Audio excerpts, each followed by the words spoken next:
12월 3일 KMA 뉴스브리핑입니다. 대한의사협회가 의사들의 노블레스 오블리주 실천에 앞장서고 있습니다. 의협에는 중앙윤리위원회라는 게 있는데요. 의사윤리 지침을 위반한 회원을 징계하는 곳입니다. 그동안 각종 일탈 행위로 사회적 물의를 일으킨 의사들이 이곳에서 처분을 받았습니다. 가장 최근엔 낙태하려던 태아가 산채로 태어나자 살해한 혐의로 구속된 의사가 윤리위에 회부됐죠. 의협은 이처럼 법률을 위반하거나 비도덕적인 행위를 한 의사를 스스로 규제하기 위해서 전문가 평가 제도라는 것을 현재 시범 운영하고 있습니다. 의사들도 페이스북, 트위터와 같은 소셜 네트워크 서비스를 많이 쓰고 있는데요. 가끔 일부 의사들이 환자와 관련된 비밀스러운 내용을 올려서 물의를 빚곤 합니다. 이런 일을 미리 방지하기 위해서 의협은 SNS 가이드라인을 만들고 있는데요. 우리나라 전문가 단체 중에서 SNS를 조심해서 쓰자고 스스로 사용 지침을 만드는 단체는 의협이 유일합니다. 문재인 케어 때문에 건강보험 적립금이 불과 5년 뒤에 바닥날 것이라는 전망이 나왔습니다.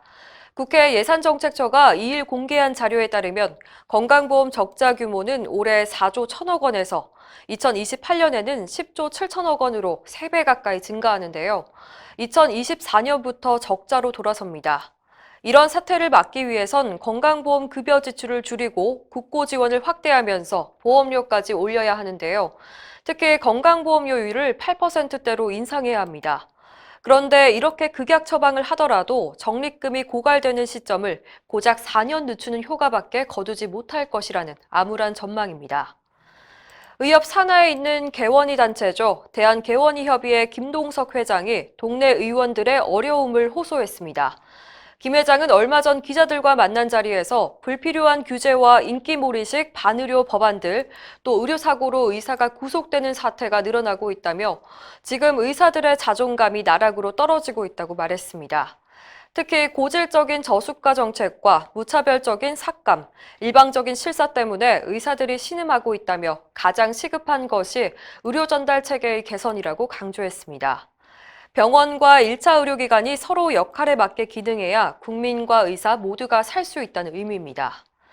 이처럼 의료 전달 체계가 잘 지켜지기 위해선 무엇보다 국민의 이해와 협조가 필요한데요. 그런 의미에서 의협과 건보공단이 공동 캠페인을 시작했습니다. 이번 달부터 TV와 라디오 등에서 진행 중인데요. 고혈압이나 당뇨병, 만성질환자가 대형 병원을 이용하면 경제적, 시간적 손해가 클 뿐 아니라 제대로 된 관리가 어렵기 때문에 동네 의원에서 자세한 상담과 관리를 받는 게 효과적이라는 내용을 담고 있습니다. 김용희 건보공단 이사장은 이번 캠페인을 통해서 만성질환 관리에 대한 국민 인식이 바뀌길 기대한다고 밝혔습니다. 발사르탄 사태가 법정 공방으로 이어지고 있습니다. 지난 10월 고혈압 치료제인 발사르탄에서 발암 우려 물질이 검토되자 정부가 다른 약으로 다시 처방하라고 조치했던 거 기억하실 텐데요. 이 과정에서 환자 본인 부담금은 건보 재정으로 충당했었죠. 그러자 건보공단은 이 비용을 제약사들이 책임져야 한다며 69개 제약사를 상대로 약 20억 원의 구상권을 법원에 청구했습니다.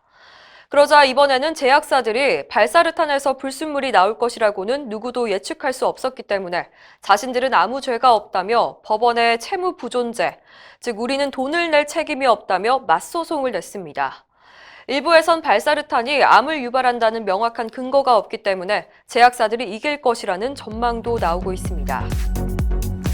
이상으로 뉴스브리핑을 마칩니다. 자세한 사항은 의협신문을 참고하시길 바랍니다.